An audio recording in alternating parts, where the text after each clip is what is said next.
මම මුලින්ම හිතුවා මේ වෛද්‍යතුමා පැත්තට යොමු වෙන්නට ඕනේ කියලා. සාමාන්‍යයෙන් දැන් මේ අධික තරබාරුව අධික කෙට්ටු බව කියන කාරණේදී ගොඩක් වෙලාවලදී අපි හිතනවා ඇයි මම මේ කෙට්ටු වෙන්නේ? මට මොකද්ද මේ වෙලා තියෙන්නේ? මගේ ශරීරයේ ගැටලුවක්ද? එහෙම කියලා හිතන අවස්ථා තියෙනවනේ. මොකක්ද වෛද්‍යතුමනි මේකට හේතුව? ඔව් දුර්මිනී. අපි දන්නවා සමහර අය කියනවා මේ මම කොච්චර කෑවත් මහත් වෙන්නේ නැහැ. ඉතින් මේකට ආයුර්වේදානුකූලව බැලුවොත් එහෙම අපිට කියන්න පුළුවන් ඍජුවම ආමය කියන தත්ත්වය තමයි මේකෙදි ඒ தත්ත්වයට බලපාන්නේ. ඉතින් ආමය කියන தත්ත්වය ගැන ගොඩක් අය දැනුවත් නැහැ අතන සමාජයේ. ඉතින් මේ ආමය කියන தත්ත්වයේදී වෙන්නේ අපේ මේ ශ්‍රෝතස් මාර්ගයෙන් ශරීරයට උරා ගන්නා පෝෂණය සම්පූර්ණයෙන්ම ඇහිරීමකට ලක්වීමක් තමයි වෙන්නේ. ඉතින් ආයුර්වේදානුකූලව තියෙනවා අපේ සප්ත ධාතු කියලා කොටසක්. එතකොට රස, රක්ත, මාංශ, මේදස්, අස්ථි, මජ්ජා, ශුක්‍ර කියලා අපේ ආහාරයේ තියෙන පෝෂණය උරා ගැනීමේ පිළිවෙලක් තියෙනවා.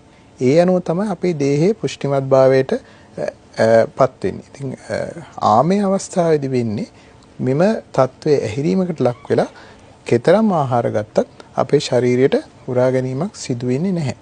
ඉතින් මේ ආමේ තත්වයේ ඇති වෙන්න ප්‍රධාන හේතු කීපයකුත් තියෙනවා. ඉතින් සමහරලාට අපි දන්නවා අපේ අවිධිමත් ආහාර රටාව. අපි ආහාරය ගැන අවබෝධයක් නැතුව තමයි ආහාරය ගැන ඇවිදිනකොට කනවා. කතා කරනමින් කනවා. නමුත් අපි අර ආහාරය ගැන අවබෝධයෙන් කනවා නම් ඒ தත්ත්වය ඇති වෙන්නේ නැහැ. ඊළඟට මේ විරුද්ධ ආහාර ගන්නවා. ආයුර්වේදයේ සඳහන් වෙනවා කිරි සමග මාළු වැනි ආහාර. ඒ වගේම කිරි සමග ඇඹුල් ආහාර. ඒ වගේ දේවල් නොසුදුසු ආහාර විදිහට තමයි සලකන්නේ. ඒ වගේම සමහර ආහාර වර්ගවල තෙල් වැනි ද්‍රව්‍ය අධිකව තියෙනකොට ඒවා අර ආමාශය බිත්තියේ සිට ආහාර මාර්ගයේ දිගේ ඇලීමකට ලක් වෙනවා. එවැනි අවස්ථාවලදීත් වෙන්නේ පෝෂණය අපේ ශරීරයට උරා ගැනීම නවතිනවා. ඉතින් මේ ආම තත්ත්වය පහ කරන්න පුළුවන් ඖෂධ තියෙනවා. ඒ ඖෂධ වර්ග වලින් තමයි අපි මේ පෘෂ්ටිමත්භාවය ඇතිකරන්න ක්‍රියාත්මක කරන්නේ. වෛද්‍යතුමනි උත්තරටම මට ප්‍රශ්නයක් යොමු කරන්න හිතුණා. දැන් මේ தත්ත්වය මගහරව ගන්න අපි මොන වගේ ආහාර රටාවක්ද අනුගමනය කරන්න ඕනේ? ඔව් අපි දන්නවා මේ අපේ අතීතයේ ඉඳලා එන සමබල ආහාරයක් ගැනීම කියන කාරණේ තාම වැදගත්. එතකොට අපි අපේ ආහාරයට පලා වර්ග, පළතුරු වර්ග අනිවාර්යෙන්ම එක් කරගන්න ඕනේ. දැන් විටමින් C කියන විටමීනය තමයි ආහාර ජීර්ණයට ඉතාම වැදගත් වෙන්නේ. ඉතින් අපි ආහාරයකට පස්සේ පළතුරක් කනවා නම් විටමින් C තියෙන ඉතාම හොඳින් ජීර්ණයකට ලක් වෙනවා. අනිත් කාරණේ තමයි මේ අපි අධිකව වතුර බොන්නත් හොඳ නැහැ. ඒ ආහාරයේ අර ජීර්ණ ශක්තිය අඩු වෙනවා. මොකද ආමාශයක තරලයේ තනුක වීම. ඉතින් අපි ආහාර විදිහට පෝෂණීය ආහාර ගැනීම ඉතාම වැදගත්. ඒකෙදි කාබෝහයිඩ්‍රේට්, ලිපිඩ, ඒ වගේම මේදේ කියන අර පාලනයකින් යුතුව අධිකව තෙල් සහිත ආහාර නැතුව පලා වර්ග, ඒ වගේම දේශීයව තියෙන දේශසාත්මය ආහාර වර්ග ගැනීමෙන් අර ආම තත්ත්වයන් මගහරවගෙන නිරෝගීව අපේ ශරීරය පවත්වා ගැනීම හැකියාව පවතී. හොඳයි.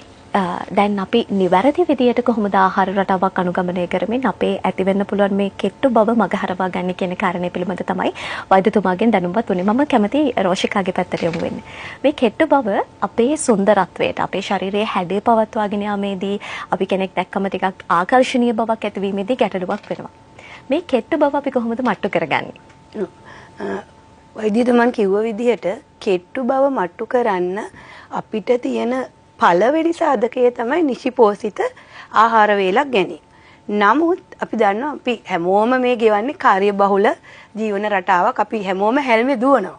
ඉතින් මේ හැල්මේ දිවීමත් එක්ක අපිට අපේ පෝෂණය ගැන, අපේ සුන්දරත්වය ගැන හිතන්න තියෙන කාලේ අඩුයි. ඒ වුණත් සුන්දරත්වයට අධික කෙට්ටු බව හරි ලොකු තර්ජනයක්. අපි ඇඳුමක් වුණත් ඇඳාම හැඩට පේන ටිකක් පිරිපුන්, අපි කියන චබි ගතිය තියෙන්න ඕනේ. පිරිපුන් ශරීරයක් වෙන්න ඕනේ. ඔබේ සුන්දරත්වය හොඳින් ඉස්මතු වෙන්න පේන්න. ඒ කියන தত্ত্বය පාලනය කරගෙන කෙට්ටු බව මට්ටු කරලා ඔබට ඔබේ ශරීරය පිරිපුන් කරගන්න අපි රෝසිලෝන් මාකටින් ප්‍රයිවට් ලිමිටඩ් ආයතනයේ හැටියට දේශීය ආයුර්වේදයත් එක්ක එකහුව වෙලා නිෂ්පාදනයක් ඉදිරිපත් කරලා තියෙනවා අල්ට්‍රා වේට් ගේන් කැප්සූල් එක. අල්ට්‍රා වේට් ගේන් කැප්සූල් එක ගත්තොත් මේකේ ගල් මද, ඉරමුසු, අමුක්කරා, යස්ති මදු වගේ දුර්ලභ ගණයේ ආයුර්වේද ඖෂධ 18ක් පමණ යොදාගෙන අපි ඔබේ ශරීරය පිරිපුන් භාවයට පත් කිරීම වෙනුවෙන් ඔබ අතට පත් කරන නිෂ්පාදනයක්. මෙතනදී මම විශේෂයෙන් කියන්න ඕනේ ලෝකයේ මෙතෙක් කෙට්ටු බව මට්ටු කරන්නට දීපු නිෂ්පාදන තියෙන මේ නිෂ්පාදනය භාවිතා කරන තාක්කල් ඔබ මහත් වෙනවා ඔබේ ශරීරය පිරිපුන් වෙනවා. නමුත් ඒක නතර කරපු සැනින් නැවත හිටි විදිහටම කෙට්ටු වෙන පටන් ගන්නවා. මේ නිෂ්පාදනයේදී එහෙම දෙයක් වෙන්නේ නැහැ. ශරීරයේ පරිවෘත්තීය ක්‍රියා ක්‍රමවත් කරලා ඒ ඔස්සේ අපි ගන්නා ආහාරවල තියෙන පූර්ණ පෝෂදායක කොටස් ශරීරයට අවශෝෂණය කරන්න සලස්වලා ක්‍රමවත්ව ඔබේ ශරීරයේ පුෂ්ටිමත් කිරීමක් සිද්ධ කරනවා. විශේෂයෙන් මෙතනදී මතක් කරන්න ඕනේ ඔබට ඒ අවශ්‍ය මහත්ීමේ ප්‍රමාණය දැන් මට ඇති මගේ ශරීරය දැන් ලස්සනයි කියලා හිතුණට පස්සේ මේ නිෂ්පාදනය නැවැත්වීමේ හැකියාව තියෙනවා. හොඳයි. ඒක ඉතාමත්ම වැදගත් වෙනවා. මොකද අපි දන්නා බොහෝ නිෂ්පාදන අපේ දීර්ඝකාලීනව භාවිත කරන්න ඕනේ. සමහර විට අපි හිතන්න පුළුවන් මේක දීර්ඝකාලීනව භාවිත කිරීම අපේ ශරීරයට සුදුසුද කියලා. නමුත් මේ නිෂ්පාදනය දීර්ඝකාලීනව භාවිත කරන්නට අවශ්‍ය නැහැ කියන කාරණය තමයි රෝෂිකා පැහැදිලි කළේ.